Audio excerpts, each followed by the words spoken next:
दोस्तों, क्या तुमने वो कहावत सुनी है कि night is the darkest just before the dawn? मैंने किसी मूवी में सुनी थी काफ़ी टाइम पहले। बट ये टेन हाग की लाइफ में यही हुआ है। एरिक टेन हाग की लाइफ में बेसिकली यही हुआ है। उसके अंधकार भरे सीजन में वेम्बली की, लंदन की धूप चमक गई और उसने एफ ए कप जीत लिया। Despite all odds, despite having a disastrous season, उसने एक important trophy F A cup जीत लिया against against arguably one of the best teams of all time, arguably, and against Pep Guardiola, एक ऐसा बंदा जिसका हेयर स्टाइल प्रीमियर लीग में सबसे ज़्यादा पॉपुलर है। ऑब्वियसली अच्छा कोच भी है वो। And you have to give credit to Ten Hag भाई, you have to give credit to Ten Hag, जिस तरह उसने पूरा सीजन हैंडल करा। क्योंकि एफ ए कप के एक दिन पहले न्यूज़ लीक हो रही है कि टेन हाग सैक हो गया, टेन हाग को हटा देंगे। और ऑनेस्टली पूरे सीजन यही था। उससे मीडिया वाले पूछे जा रहे हैं कि भाई तू अगले सीजन होगा कि नहीं होगा, तू सैक हो रहा है कि नहीं हो रहा। उसकी उसकी मार रहे हैं सब बजा के आराम से। बट टेन हाग रिमेंड काम, टेन हाग रिमेंड कंपोज्ड, एंड उसने हैंडल करा भाई, चीज़ सही से हैंडल करी उसने। एंड ये वही है, क्या बोलते हैं उसको, बॉल्स ऑफ स्टील या नर्व्स ऑफ स्टील, जो भी है भाई बताना मेरे को कमेंट में। टेन हाग के साथ वही है भाई, he has those balls of steel और नर्व्स ऑफ स्टील, जो भी चीज़ है वो कमेंट्स में बताना मेरे को। बट टेन हाग deserves credit for that, and उसने अच्छा किया भाई फाइनली। एक और वो काराबाओ कप नहीं है जो उसने जीता है, एफ ए कप जीता है, एक proper trophy. Despite the fact कि पूरा सीजन टेन हाग के टकले पे डाउट्स की, क्रिटिसिज्म की बौछार पड़ी, उसने यूरोपा लीग में क्वालिफाई करा दिया भाई, कैसे भी कराया, और उसने एफ ए कप निकाल लिया, जीत गया वो एफ ए कप, एक ट्रॉफी, एक रेलेवेंट ट्रॉफी। तो आई थिंक टेन हाग को एंड ऑफ द डे लोगों को थोड़ा क्रेडिट देना पड़ेगा। जितना उसको गालियाँ पड़ी हैं उसको प्रेज भी करना पड़ेगा लोगों को कि उसने एक गेम प्लान पूरा तमीज से अच्छी तरह एग्जीक्यूट करवाया इस गेम में, almost two perfection, almost two perfection. And इस गेम में आई थिंक पेप ने फिर से थोड़ा सा ओवर थिंक कर दिया। I think he somewhat played into ten Hag's hands. ठीक है, टेन हाग ने भी अपना गेम प्लान बनाया और उसको सही से एग्जीक्यूट करवाया, डिस्पाइट कि टेन हाग का एक मेजर क्रिटिसिज्म इस पूरे सीजन था कि उसकी टीम में बहुत स्ट्रक्चरल फ्लॉज हैं, उसकी टीम कॉम्पैक्ट नहीं है, स्पेसिंग सही नहीं है। लेकिन इस गेम में सबसे बढ़िया था, सब बढ़िया था जो मिड ब्लॉक रख रखा था उन्होंने। बट फिर भी I think more brunt has to lie with City, because I think उनकी गलतियाँ ज़्यादा थी जो सिटी फर्स्ट हाफ में कर रही थी, पता ही नहीं क्या कर रही थी वो। सो ऑब्वियसली वो सेकेंड हाफ बहुत बेटर था सिटी का when Guardiola made the changes. So I think Pep ने थोड़ा सा फिर से कुछ ज़्यादा सोच लिया इस गेम में। अब ये देखो, ये बेसिकली सिटी का स्ट्रक्चर था इन position, when they were in the position of the ball, ये उनका स्ट्रक्चर था बेसिकली। तो इनिशियली पेप ने बर्नार्डो को डीप कर रखा था एंड वॉकर को, राइट फुटेड वॉकर को ऊपर चढ़ा रखा था पूरा विड्थ पे होल्ड करने के लिए, almost as a right winger. इसका सेंस क्या है, बिकॉज सिटी तो एक वो टीम है नहीं जो क्रेजी अमाउंट ऑफ क्रॉसेस डालेगी, बिकॉज उससे बॉल लूज होने का चांस होता है, वो पेप लेता नहीं है। एंड बर्नार्डो को डीप करके almost as a pseudo right back खिलाने का सेंस क्या बन रहा है, when you already have 4 players, Rodri, Kovacic, Stones आके in the buildup along with Ortega, तो 5-6 बंदे बिल्डअप में। तो ये इसका सेंस नहीं बन रहा था, बिकॉज यूनाइटेड तो आगे प्रेस भी नहीं कर रही थी, वो मिड ब्लॉक करके खेल रहे थे। तो ऐसा भी नहीं कि तुमको प्रेस को बीट करने के लिए बंदे ज़्यादा चाहिए पीछे, न्यूमेरिकल सिक्योरिटी चाहिए पीछे, वो भी नहीं था। सो ये आई थिंक पेप ने पता नहीं क्यों करा, इसका समझ नहीं आया मेरे को सेंस। सेकंड हाफ में ऑल्दो उसने चेंज कर दिया था।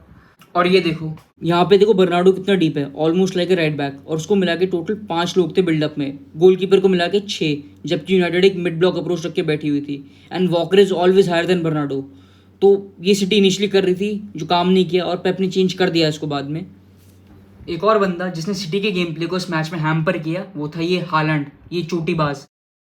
पता है चीज़ क्या है, अगर तुम एक हाई लाइन के अगेंस्ट खेल रहे हो तो पीछे स्पेस होता है, हालैंड रन निकाल सकता है, रन बना सकता है, इन बिहाइंड निकाल सकता है, डुब्रावन उसको फाइंड कर लेगा। बट इस मैच में सिटी वो प्लेइंग अगेंस्ट एक मिड ब्लॉक जो यूनाइटेड ने रखा हुआ था, तो इतनी स्पेस पीछे थी नहीं, समझ रहे हो। तो हालैंड को ड्रॉप करना चाहिए था, जो उसने नहीं किया। ड्रॉप करता, सेंटर बैक्स को अट्रैक्ट करता, पीछे स्पेस खुलती, उसने किया ही नहीं, वो हिलता ही नहीं है। ये एक बहुत बड़ा फ्लॉ था आई थिंक, जो हालैंड पीछे आके ड्रॉप ही नहीं कर रहा था। तो सेंटर बैक्स आराम से खड़े हुए मार्टिनेज और वरान, अगर हालैंड ड्रॉप करता तो इनको सेंटर बैक्स पुल कर लेता, वो पीछे स्पेस बनती फॉर फोडेन और डुब्राइना, जो भी इंटीरियर्स हैं इनके, वो हुआ ही नहीं, बिकॉज हालैंड हिलता ही नहीं है, स्टैटिक सा बंदा है वो। और ये एक हालैंड का क्रिटिसिज्म नहीं है, ये ग्वार्डियोला करवाता है उससे, बिकॉज एट डॉर्टमंड हालैंड करता था, मूव करता था, वो खड़ा नहीं रहता था। और अगर एक पैरेलल ड्रॉ करें तो इफ यू लुक एट काई हावर्ट्स एट आर्सेनल, वो कितना स्मार्ट है, वो स्ट्राइकर की जब खेलता है ही सो इंटेलिजेंट, वो हमेशा बस बैकलाइन को एंगेज करके नहीं रखता, वो ड्रॉप करता है ताकि सेंटर बैक्स पुल होए, स्पेस बने और ओडेगार्ड या जो भी है वो इन बिहाइंड निकालें। तो हालैंड वो कर सकता था, इस गेम में उसको ये करना था, because United her bar mid block भी नहीं, लो ब्लॉक भी रख के बैठी हुई थी कई बार। तो this is what you do, because पीछे तो स्पेस है नहीं, सो उसका सेंस नहीं था ये भी।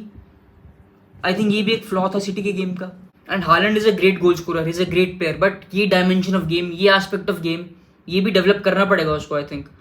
या है उसके पास ऑलरेडी है, बट पेप नहीं करवाता उससे, अब वो तो एक अलग ही चीज़ है। एक और चीज़ जो आई थिंक सिटी के लिए काम नहीं करी, वो ये अप्रोच थी कि पूरी तरह बॉल रखनी है, पूरी तरह बॉल चलानी है। और ठीक है पेप कराता है वो ऑब्वियसली, बट एक भी फ्लेयर वाला बंदा नहीं रखा। डोकू सेकंड हाफ में आया, कितना बढ़िया करा उसने।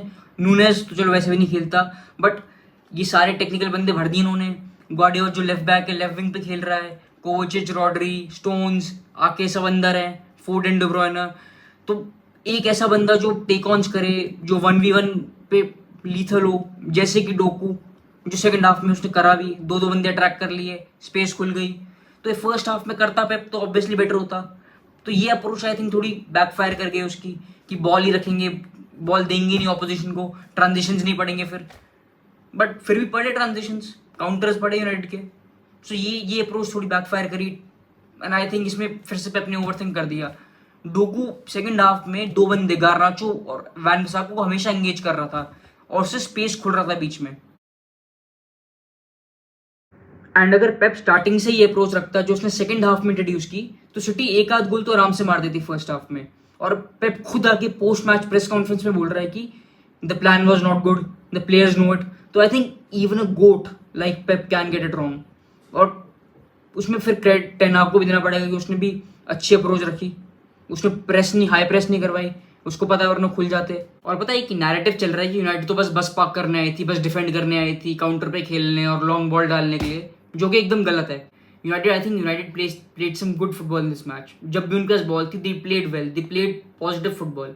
और हमेशा लॉन्ग बॉल नहीं मारी उन्होंने, वो बिल्डअप कर रहे थे, और बिल्डअप भी फ्लूइड था यूनाइटेड का। कभी डालो ड्रॉप कर रहा है इन्वर्ट करके, कभी मीनू ड्रॉप कर रहा है, कभी आम्बरबात आ रहा है, जैसे ये देखो।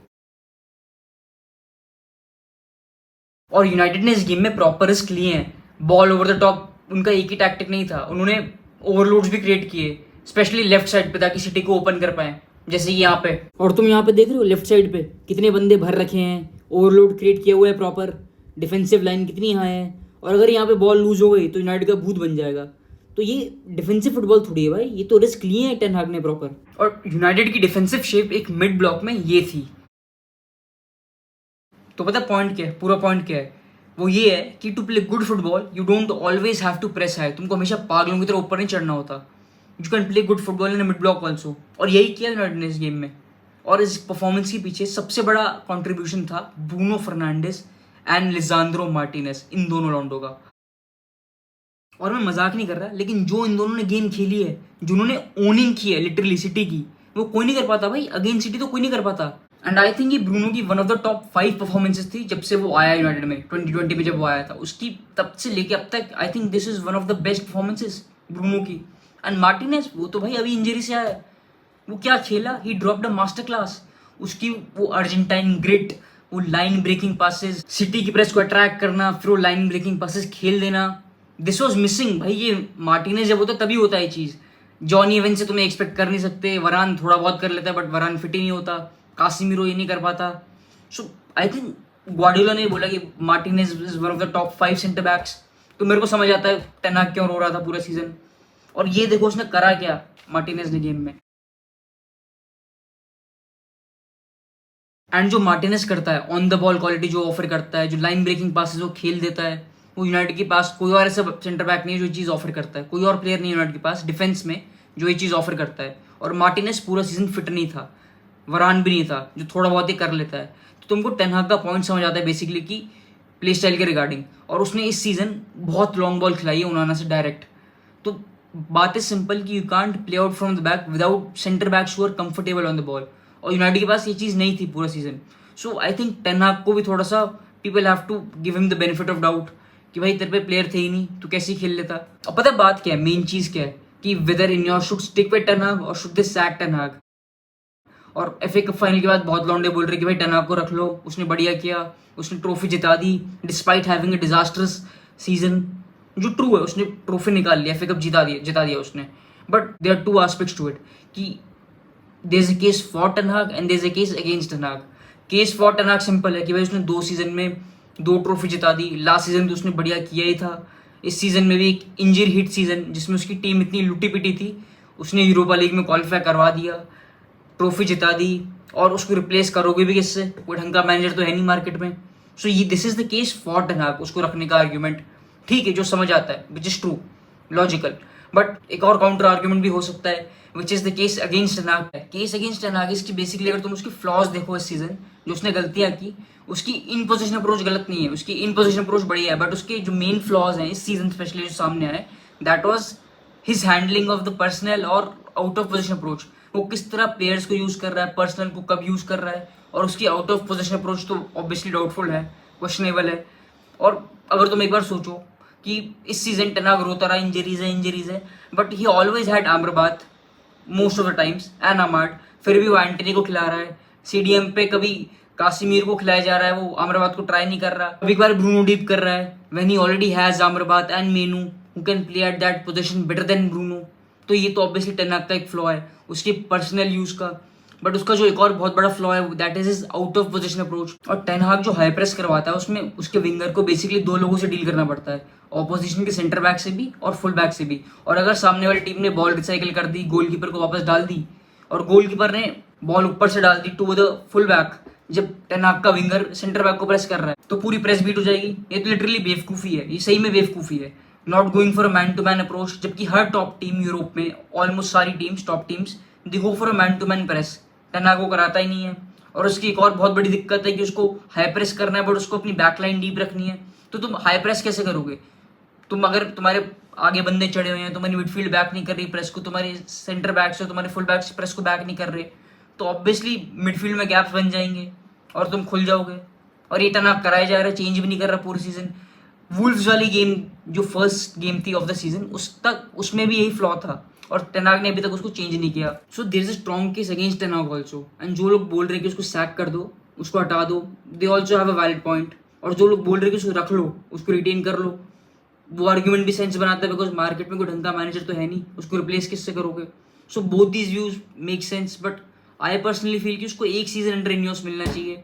आई वांट टू सी हिम कि वो एक प्रॉपर फुटबॉलिंग स्ट्रक्चर में कैसा काम करता है, जो इनियोस प्रोवाइड करेगी, जो ग्लेजर्स पे नहीं था ऑब्वियसली।